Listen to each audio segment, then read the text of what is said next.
descobrimentos dão-se coincidentemente com o Renascimento italiano. O Renascimento italiano começou um pouco antes, já no meados do século XV, mas digamos que o reinado no final, no princípio do século XVI, 1500, Vasco da Gama, a descoberta da Índia, enfim, estava o Renascimento italiano em grande força. E a característica que marca o Renascimento italiano em termos numismáticos não é só o aparecimento da medalha renascentista, mas é o reinventar, o renascimento do retrato na moeda. O retrato da moeda, que teve uma extraordinária adaptação no tempo dos gregos e no tempo dos romanos, tinha-se perdido completamente na época medieval. E o Renascimento, porque o Renascimento italiano tem características humanistas, tem características de valorização da pessoa humana em si mesmo. E, portanto, ao desenvolverem novamente a arte do retrato na moeda, começaram a aparecer moedas, na Itália primeiro, e depois espalharam-se rapidamente por todo o norte da Europa, representando o príncipe italiano, o duque, o conde, o imperador, toda e qualquer pessoa que tivesse direito de cunhar a moeda tinha orgulho em ter o seu retrato. Bom, e os retratos são espantosos, são maravilhosos. A galeria de retratos que se consegue construir entre finais do século XV e finais do século XVI é algo de extraordinário. No norte da Europa, quando as grandes minas do Tirol, as grandes minas de prata do Tirol, começaram a desenvolver uma nova tecnologia de extração da prata, deu-se uma explosão na mineração da prata, que foi acompanhada por uma explosão no tamanho das moedas. Foi a altura em que apareceram os grandes thaler, que deram origem ao dólar. E quanto maior era a moeda, mais extraordinário era o trabalho de gravura numismática. Portanto, é que a moeda é composta essencialmente por um corpo metálico e por um rosto numismático. No corpo metálico, nós já sabemos que a moeda portuguesa teve um extraordinário sucesso. Foi muito bem aceito porque era uma moeda boa, era uma moeda fiável. Os estrangeiros, os comerciantes, as pessoas diziam: isto é português, é bom.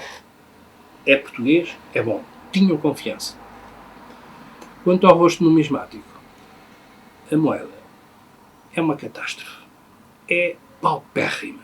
É indescritível a falta de senso artístico que existe na moeda portuguesa dos descobrimentos, com exceção daquelas emissões especiais feitas já no reinado de Dom João VI, de Dom João III, por dois artistas, por dois grandes pintores, escultores e arquitetos, que precisamente estudaram na Itália e trouxeram as suas ideias para cá, que é o Francisco de Holanda e o pai dele, o António de Holanda. Salvo isso, o que é que nós vemos? Vemos milhares de moedas de prata e de ouro a circularem por toda a Europa, com os retratos dos reis, dos duques, dos príncipes, dos imperadores, retratos maravilhosos. Este homem é bonito, caramba, sim senhora. Então onde é que está o retrato do rei de Portugal, o rei do ouro, o famoso Dom Manuel? Não existe. Não existe retrato de Dom Afonso V, Dom Manuel, Dom João II, Dom João III. Não existe um único retrato. E se nós somarmos a isso, que também não existem retratos pintados conhecidos, há um outro que se diz. Não existe. Do Dom João I conhece-se um retrato que nem se sabe muito bem se é dele, pensa-se que é dele, que é um quadrinho. Do Dom Afonso V há assim uma miniaturazinha que o apresenta vestido a príncipe renascentista. Do Dom João II também há um retrato, não em Portugal, mas na Áustria. De Dom Manuel não sabe nada. Diz que há uma escultura nos Jerónimos, não se sabe bem ao certo. Há umas miniaturas numas iluminuras da Torre do Tombo, não se sabe. De Dom João III, sim, já há um retrato mais fiável, está ali no convento da Madre de Deus. mas muito pouco, e nós ficamos espantados e perguntamos o que é que aconteceu em Portugal naquela altura, na altura da explosão artística do Renascimento italiano, para que a moeda portuguesa no seu corpo numismático fosse tão pobre. Porquê? Porque é que nós, enfim, dominávamos as rotas marítimas, dominávamos o comércio do leva, do traz e leva, não dominávamos o comércio europeu, mas isso é outra coisa. Ganhámos muito dinheiro, não se sabe muito bem para quê, e a pergunta é esta: porquê? E a resposta vem simultaneamente com o estudo da medalha. É que na mesma altura eram feitas centenas de medalhas. A medalha renascentista nasceu como uma maneira personalizada de dar a conhecer o rosto da personagem e os seus atributos. E as medalhas naquela altura funcionavam também muito como os retratos hoje em dia.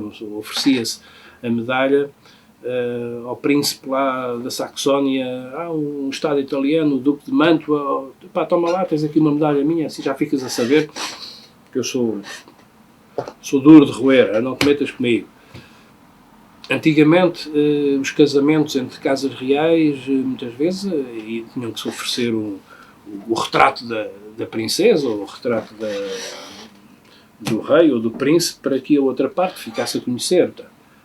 A medalha funcionava muito como isso. E não há uma única medalha portuguesa.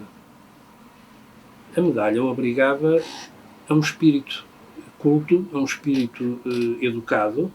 A medalha obrigava a um técnico. O técnico era um escultor, era um artista, um pintor, um escultor, um iluminista que também sabia fazer medalhas. Nada disso em Portugal existiu. A pessoa pergunta porquê.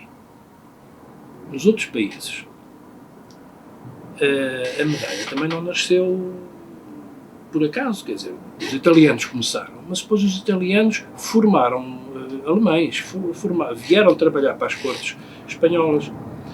Ou seja, a conclusão é esta, e muito simples. Nós temos uma moeda muito rica, em termos monetários, em termos do seu corpo metálico, e muito pobre, em termos do seu rosto numismático, porque não tínhamos artistas à altura. Porque nenhum dos gravadores da Casa da Moeda, nunca ninguém, o mandou aprender a arte de fazer a medalha.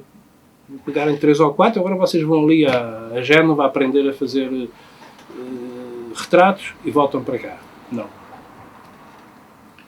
E isso prolonga-se. É uma das tristezas que eu tenho em relação à numismática portuguesa, porque isso é uma das coisas que nós podemos olhar para trás e criticar o passado, é a pobreza artística das moedas portuguesas até Dom João V.